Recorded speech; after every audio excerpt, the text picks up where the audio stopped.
In 1972, English Christian folk rock trio Parchment released their debut album, Light Up the Fire, and from it, the track Love Is Come Again.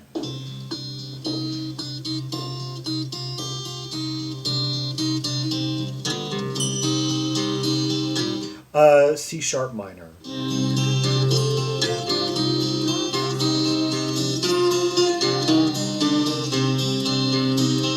I love the sumptuous acoustic plucking amid the really soft, gentle female vocals. Kind of like evocative of trees in their more formal, serious minor key moments.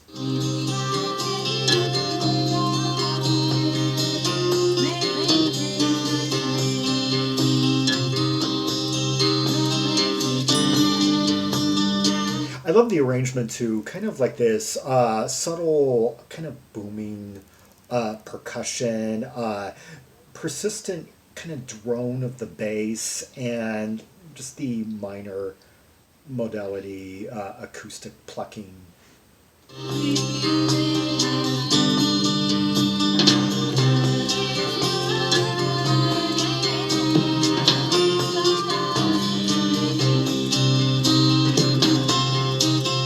Okay, this track is apparently a traditional, just arranged by member M. Shaw. Yeah.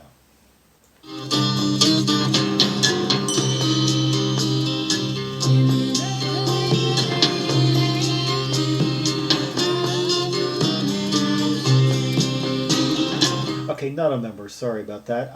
Vocals on this track, Sue McClellan, who also plays mandolin and slide guitar.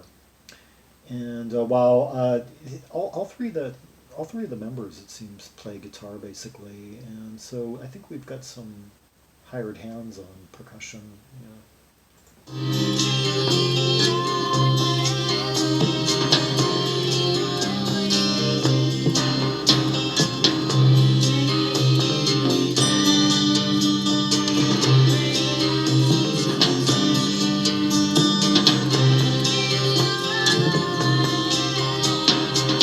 I like the way her voice kind of just like rises and falls.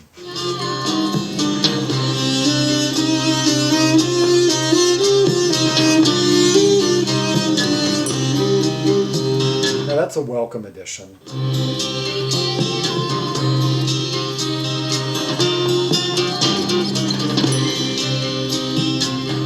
Her voice kind of has, at times has kind of like a droning quality that blends in with some of the darker elements in the background.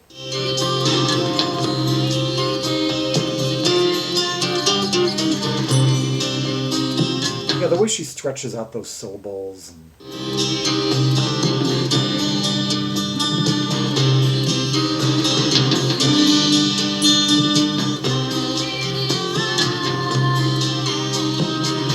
Almost for a minute I thought I heard like a sitar or something just buzzing. Or it could have been my imagination.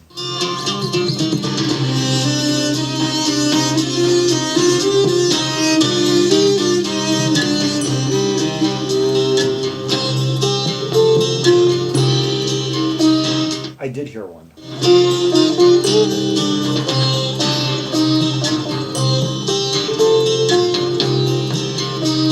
I wonder who's giving us this. Oh, a member, John Pack, plays sitar in addition to dulcimer and guitar and mandolin. And the other member, Keith Rycroft, plays guitar and dobro, it says. They all sing, although she's the only one singing on this track.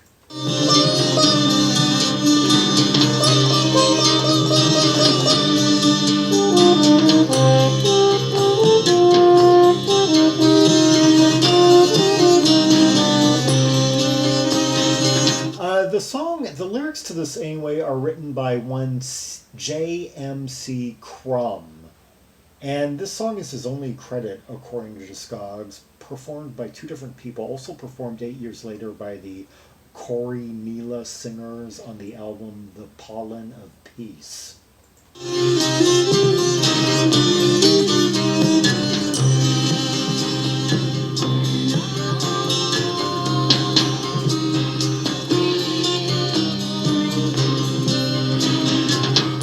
about this that just I didn't even have this really in the wheelbarrow. It had been like 6 years since I'd worked through this album, and like I had something else in mind for the ballad slot of the day, and then I was like playing this as I was like writing, kind of like trying to like make my way to the end of this boring article I had to write, like finish this morning. And then this song, something about this song just stopped me dead in my tracks. And I thought, what is this? And I looked at because I had this like big list playing, and I thought, okay, that's it. And I just chose it right on the spot like that. There was something that's how kind of like immediate it was, like having, like I don't know, maybe like half a dozen years since I'd worked through this album, and yeah, and Red marked it like 6, yeah, back then when I originally rated it, in November 27th, 2013. So yeah, almost 6 years ago, exactly.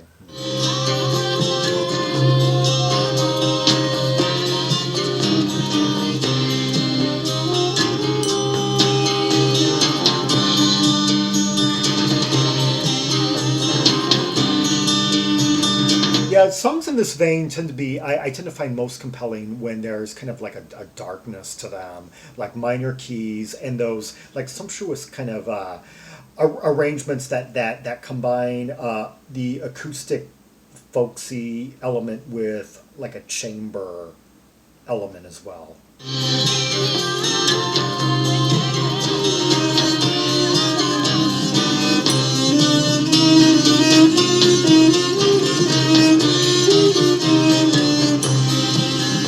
Yeah, mixing in just a slight bit of ethno eastern sound and chamber like strings.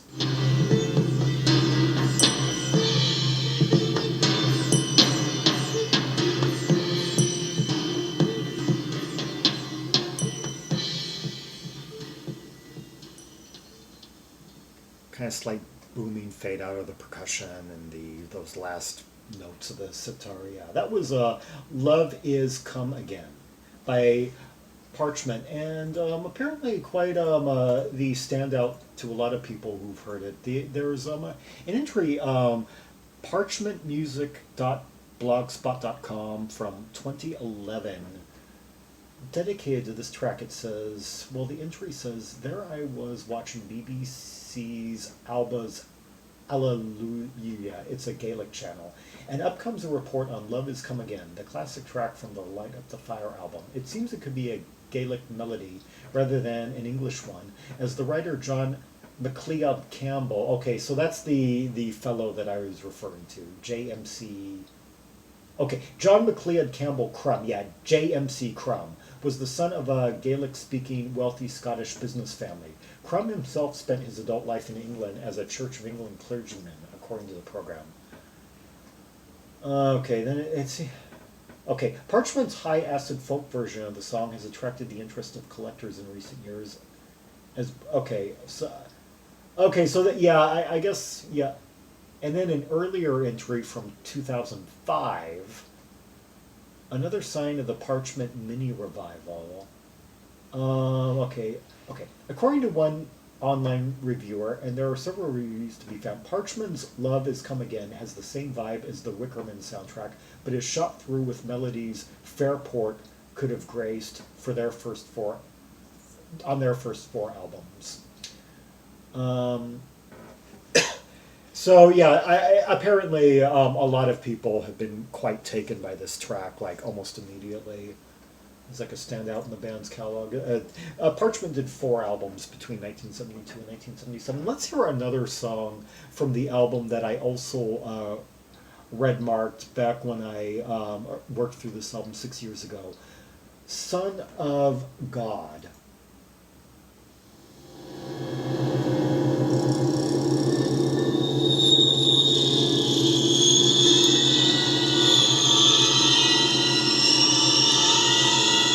Once again, very dark, this time kind of ominous, spooky.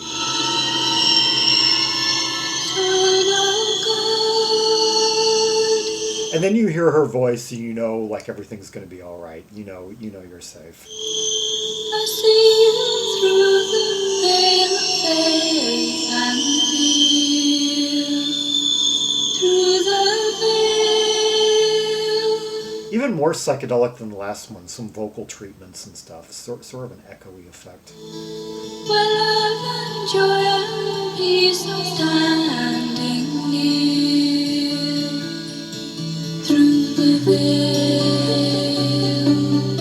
I can believe you through the veil. Hear those little pizzicato strings in there?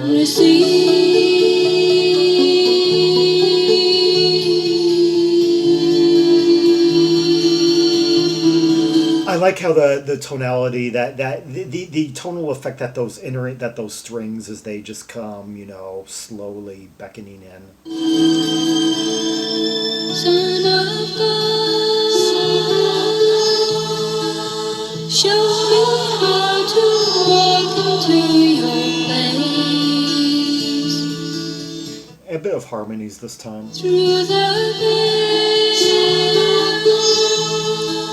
where I can feel the warmth and love of your face. Everything's so gently woven. We've got that sitar, we've got the acoustic plucking, we've got some like sustained kind of bass feel, providing like an underlying thickness. Through the veil, I can believe you. Through the veil. I've been thinking lately about the kind of spiritual trade-off in a way between the acid folk of the early 1970s and the ethereal dream pop of the mid 1980s. Thinking like the latter served its era in much the same way that the prior had done in its time period, like almost kind of served like the same corner of the market in a way, just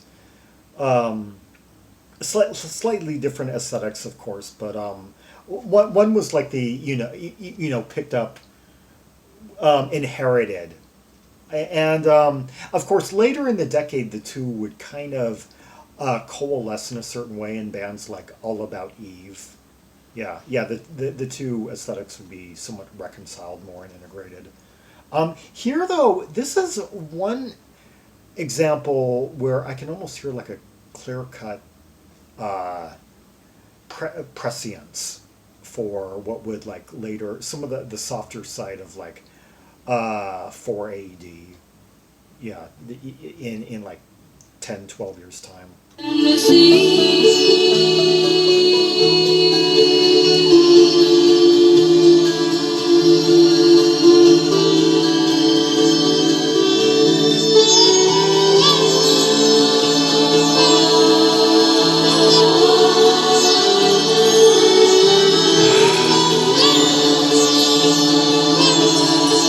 Hypnotic, and I love the way the melody is just slowly resolving.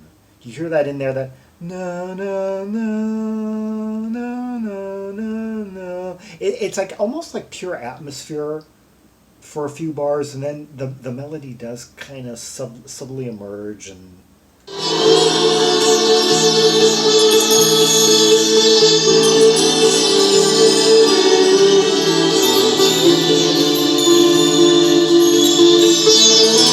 Hear those slightly dulled notes that like certain certain plucking notes are throwing in there.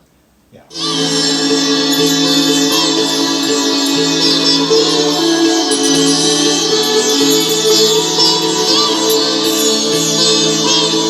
it's just so rich and sparkling. I'm hearing. I think I'm hearing some chimes. I think that there are some like harmonies that are kind of softly being mixed in, almost functioning as like a keyboard layer or something. Like almost like having kind of like a mellotron or a synth string effect.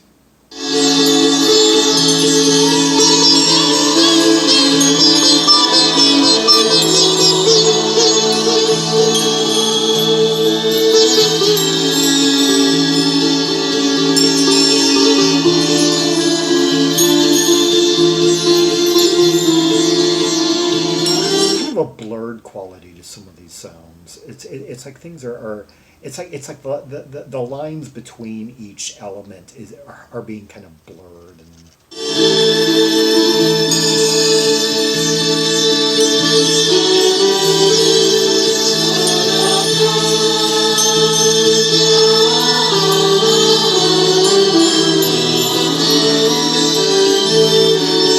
how many strings are we hearing at once here? I mean, hearing high and low, those vocals. There's quite a. They don't credit the string section here.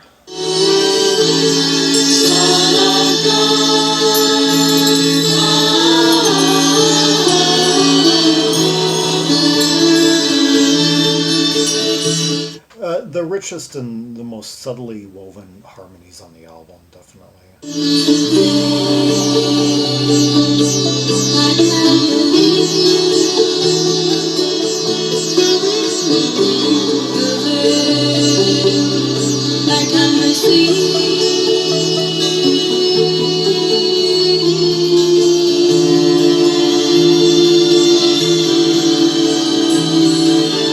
I almost can't even tell you what kind of key centers they're landing in because I'll hear like one key, but then I'll hear like several other notes that just kind of give it sort of like a compound tonality.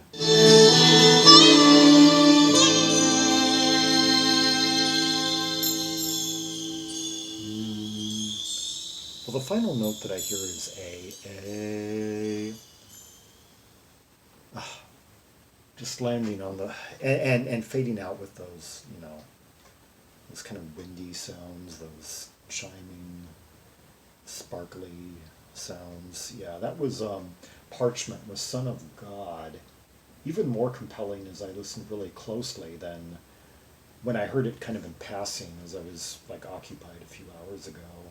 And yeah, just goes to show how I'm so proud that I spent all those years, color coding like red and purple, like based on like like 3 to 5, in some cases, in a lot of cases, 3 to 5 listens of a particular album where I would like play an album like several times as I was doing other things, as I was doing my writing assignments, and then before I would take it out of queue, I would sit down and maybe give it like a once over with my undivided attention, and until I really determined which songs struck me as being kind of like an 8.5 or above on a scale of 1 to 10, and would therefore qualify for multi-artist mixes and stuff. We're like strong enough. We're basically strong enough to be hits, strong enough to be playlisted,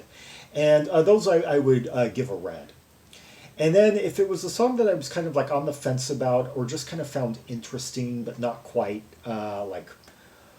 not quite strong enough to be within the ultimate like mix playlists and such, I would color code them purple, like meaning a 7 to like an 8.4 on a scale of 1 to 10.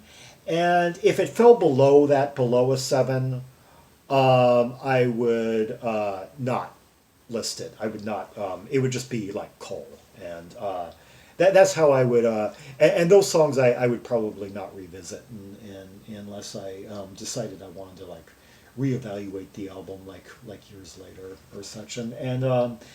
And all these years later, yeah, 6 years after I had worked through this Parchment record, I stand behind it. It's just such a convenient thing to have done. I'm glad that I spent the 10 to 12 years that I was very active in doing this whole thing of like trimaximalism, where I basically became a musical monk, just diving into hundreds upon hundreds upon hundreds of albums, of the 3 consecutive lustrums, 5-year periods in which the tenets of maximalism defined the global musical landscape. I'm talking like the tail end of the 1960s to the mid 1980s. Yeah. Yeah, so that was two great songs by Parchment from their 1972 release, Light Up the Fire. Son of God, and before that, Love Has Come Again. And there were just so many revelations that came about, particularly through that second track. Yeah. Yeah, that's something I could probably write a few more things about that. Just yeah, that's a topic for further exploration. Yeah, the link between ethereal dream pop and its and acid folk. Yeah, and the kind of aesthetic trade off between the two of them. Um, yeah. For more Rubies and Sapphires from the catalog of Parchment, or from two of their albums anyway, yeah, Light Up the Fire and their 1975 third release, Shamble Jam, are the two I've worked through, yeah. See the directory of albums by English P artists linked in the description below. For Red Out Tracks and Purples, like as I was telling you about, from all the English P artists that I've worked through, over 269 albums to be exact. Yeah, everyone from like Pace Ashton Lord and Paladin, The Pale Fountains, The Passage, The Passions, Paddo, Paul Brett, um, Paul McCartney. That's just working through the first page of like 6 pages, yeah. And many more. Yeah. Like and subscribe, follow me on social media, share the video, and leave a comment if there are any observations you have about the two tracks. We just heard the layers, the arrangements, the instrumentation, the harmonizing, the beauty of it all, the lyrics, even if you were able to really catch them. And until next time, this is Zaragon, the world's most ear-troubled trimaximalist, signing off.